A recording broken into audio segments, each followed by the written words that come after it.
একটা সময় ছিল যখন লাজুর কাছে প্রতিটি রাত মানেই ছিল আতঙ্ক, প্রতিটি সকাল মানেই ছিল নতুন কোনো অত্যাচারের আশঙ্কা। কিন্তু আজ সেই লাজুই দাঁড়িয়ে আছে এমন এক জায়গায় যেখানে তার চোখে আর ভয়ের ছায়া নেই, বরং আছে নিজের জীবনকে নতুন করে গড়ে তোলার স্বপ্ন। তবে লাজুর জীবনে এই নতুন সূর্যের আলো আসতেই কি সব অন্ধকার সত্যিই শেষ হয়ে গেছে, নাকি জেলের অন্ধকার ঘরে বসে সুদেব এমন এক ষড়যন্ত্রের জাল বুনছে যার আঘাত আবারও এসে পড়বে লাজু এবং অনুভবের জীবনে? আর এবার যদি সুদেব জেল থেকে বেরোতে না পারে, তাহলে কি বাইরে থাকা তার লোকজনকে ব্যবহার করে লাজুর নতুন জীবনটাই ধ্বংস করার চেষ্টা করবে? বন্ধুরা, গল্পের এই পর্যায়ে এমন এক নতুন মোড় আসতে চলেছে যা লাজু ও অনুভবের সম্পর্ককেও নতুন পরীক্ষার সামনে দাঁড় করিয়ে দেবে। তাই পুরো ঘটনাটি জানতে ভিডিওটি একদম শেষ পর্যন্ত দেখতে থাকুন। গল্পের শুরুতেই দেখা যায় থানার পরিবেশ একেবারে উত্তপ্ত। কিছুক্ষণ আগেও যে সুদেব নিজের ক্ষমতা, প্রভাব আর অহংকারের জোরে সবাইকে ভয় দেখিয়ে বেড়াতো, আজ তাকেই পুলিশ ধরে থানায় নিয়ে এসেছে। থানায় ঢুকেই সুদেব নিজের পুরনো কৌশল শুরু করে দেয়। সে পুলিশ অফিসারদের সামনে চিৎকার করে বলতে থাকে, আপনারা আমাকে অন্যায়ভাবে গ্রেফতার করেছেন। এই লাজু আর অনুভব মিথ্যা কথা বলে আপনাদের ভুল পথে চালিত করেছে। এরা দুজন মিলে আমার সুখের সংসার নষ্ট করার ষড়যন্ত্র করছে। কিন্তু এবার সুদেবের কথায় কেউ আর কান দেয় না। দায়িত্বপ্রাপ্ত পুলিশ অফিসার অত্যন্ত কঠোরভাবে তাকে জানিয়ে দেন যে তার বিরুদ্ধে ইতিমধ্যেই গুরুতর অভিযোগ এবং একাধিক প্রমাণ রয়েছে। ফলে শুধুমাত্র চিৎকার করে কিংবা নিজের প্রভাবের কথা বলে এই পরিস্থিতি থেকে বেরিয়ে যাওয়া সম্ভব নয়।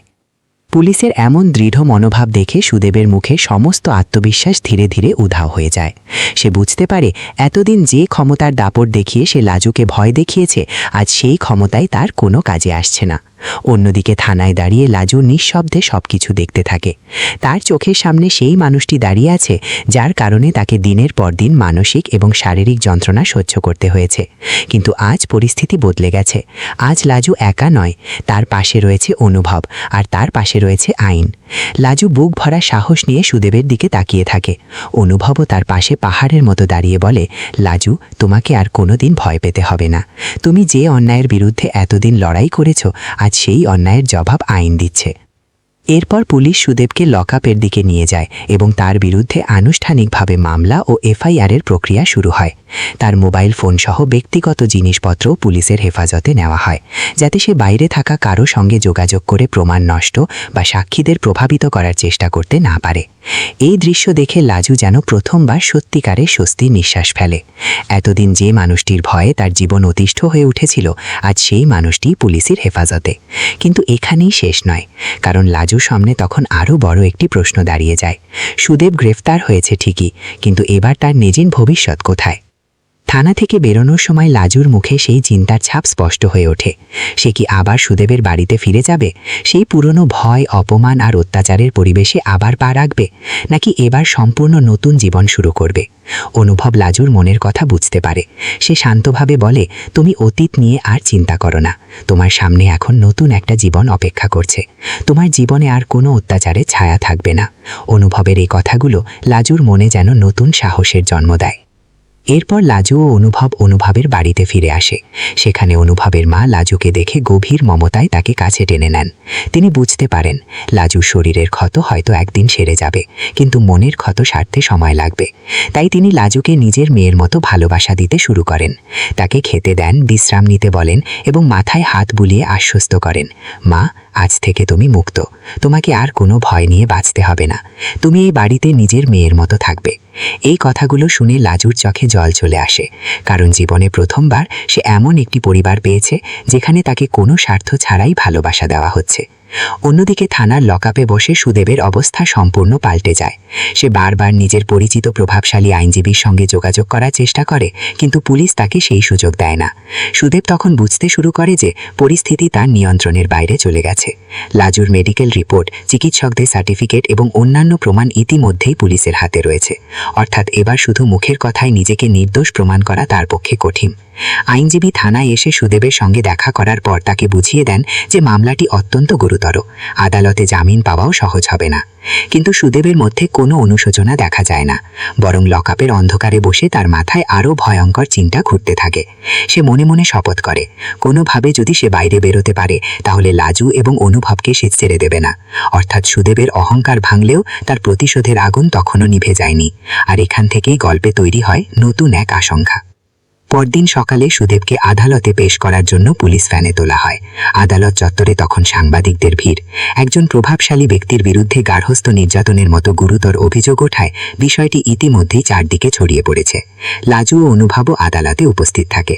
বিচারকের সামনে মামলা উঠতেই সরকারি আইনজীবী একের পর এক প্রমাণ আদালতের সামনে তুলে ধরেন। মেডিকেল রিপোর্ট, চিকিৎসকদের সার্টিফিকেট এবং লাজুর অভিযোগ সবকিছু খুঁটিয়ে দেখা হয়।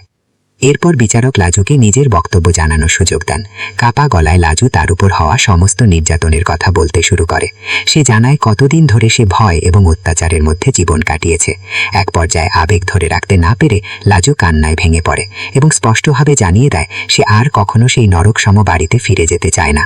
আদালত কক্ষে মুহূর্তের জন্য নেমে আসে নিস্তব্ধতা। বিচারক লাজুর সাহসের প্রশংসা করেন এবং সমস্ত নথি পর্যালোচনা করার পর সুদেবের জামিনের আবেদন খারিজ করে দেন। একই সঙ্গে তাকে আরও কিছুদিন জুডিশিয়াল কাস্টাডিতে রাখার নির্দেশ দেওয়া হয়। এই রায় শুনে সুদেবের মুখের রং মুহূর্তের মধ্যে বদলে যায়। যে মানুষটি এতদিন অন্যদের জীবন নিয়ন্ত্রণ করত, আজ সে নিজেই আইনের সিদ্ধান্তের সামনে অসহায়। পুলিশ তাকে আদালত থেকে নিয়ে যায়, আর আদালত চত্বরে দাঁড়িয়ে লাজুর মনে হয় দীর্ঘদিন পর তার বুকের উপর থেকে যেন একটা বিশাল বোঝা নেমে গেছে। সে অনুভবের দিকে তাকিয়ে বলে, আপনি যদি সেদিন আমার পাশে না দাঁড়াতেন তাহলে হয়তো আজ আমি এই দিনটা দেখতে পেতাম না। অনুভব মৃদু হেসে জানায়, এর জন্য আমাকে ধন্যবাদ দেওয়ার দরকার নেই। একজন মানুষের বিপদের সময় আরেকজন মানুষের পাশে দাঁড়ানোই তো আসল মানবিকতা। এরপর লাজু সিদ্ধান্ত নেয় সে আর কারোর ওপর নির্ভর করে জীবন কাটাবে না। এবার নিজের পায়ে দাঁড়াবে, নিজের পড়াশোনা, নিজের দক্ষতা এবং নিজের পরিচয় তৈরি করবে। অনুভবের পরিবারও তাকে সব রকম সাহায্যের আশ্বস্ত দেয়। অনুভবের মা বলেন, তুমি যা করতে চাও মন দিয়ে করো, আমরা তোমার পাশে আছি।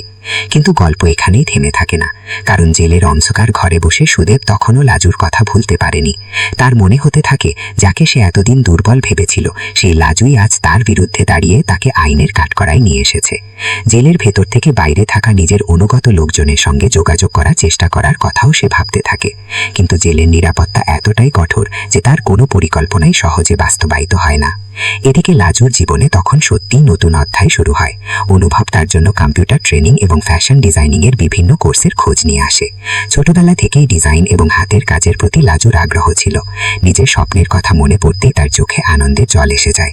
সে অনুভবকে বলে, আমি কোনোদিন ভাবিনি সেই অন্ধকার জীবন থেকে বেরিয়ে এসে আবার নিজের স্বপ্ন নিয়ে ভাবতে পারবো। অনুভব তাকে উৎসাহ দিয়ে বলে, তোমার অতীত তোমার পরিচয় নয়, তুমি সামনে এগিয়ে যাও। তুমি কি হতে চাও সেটা তোমাকেই ঠিক করতে হবে। কিছুদিন পর লাজু একটি প্রতিষ্ঠানে কম্পিউটার এবং ক্রিয়েটিভ ডিজাইনিং এর কোর্স শুরু করে। প্রতিদিন নতুন কিছু শেখার সঙ্গে সঙ্গে তার আত্মবিশ্বাসও বাড়তে থাকে। যে মেয়েটি একসময় ভয়ে কথা বলতে পারত না, সেই লাজুই এবার নিজের ভবিষ্যৎ নিয়ে পরিকল্পনা করতে শুরু করে। তার সহপাঠীরাও তার পরিশ্রম দেখে তাকে উৎসাহ দেয়। লাজু বুঝতে পারে পৃথিবীতে শুধু সুদেবের মতো নিষ্ঠুর মানুষ নেই, এমন অনেক মানুষও আছে যারা অন্যের জীবনে আলো নিয়ে আসে। কিন্তু ঠিক তখনই আবার আসে সুদেবকে ঘিরে নতুন খবর। তার পরিবার বিপুল অর্থ খরচ করে একজন নামকরা আইনজীবী নিয়োগ করে। হাইকোর্টে সুদেবের জামিনের জন্য নতুন করে আবেদন করা হয়। শুনানির দিন লাজু ও অনুভব আদালতে উপস্থিত থাকে। সুদেবের আইনজীবী দাবি করেন সমস্ত অভিযোগ মিথ্যা এবং পারিবারিক অশান্তিকে বাড়িয়ে দেখানো হয়েছে। কিন্তু সরকারি আইনজীবী এবং লাজুর পক্ষের আইনজীবী পাল্টা একের পর এক প্রমাণ হাজির করেন। মেডিকেল রিপোর্ট, ডাক্তারদের সার্টিফিকেট এবং প্রতিবেশীদের বক্তব্য আদালতের সামনে তুলে ধরা হয়। সেখানে স্পষ্ট হয় লাজুর ওপর দীর্ঘদিন ধরে শারীরিক এবং মানসিক নির্যাতন চালানো হয়েছে এবং তাকে ঘরের মধ্যে আটকে রাখার মতো ঘটনাও ঘটেছে। বিচারক সবকিছু মনোযোগ দিয়ে শোনার পর গুরুত্বপূর্ণ পর্যালোচনা করেন।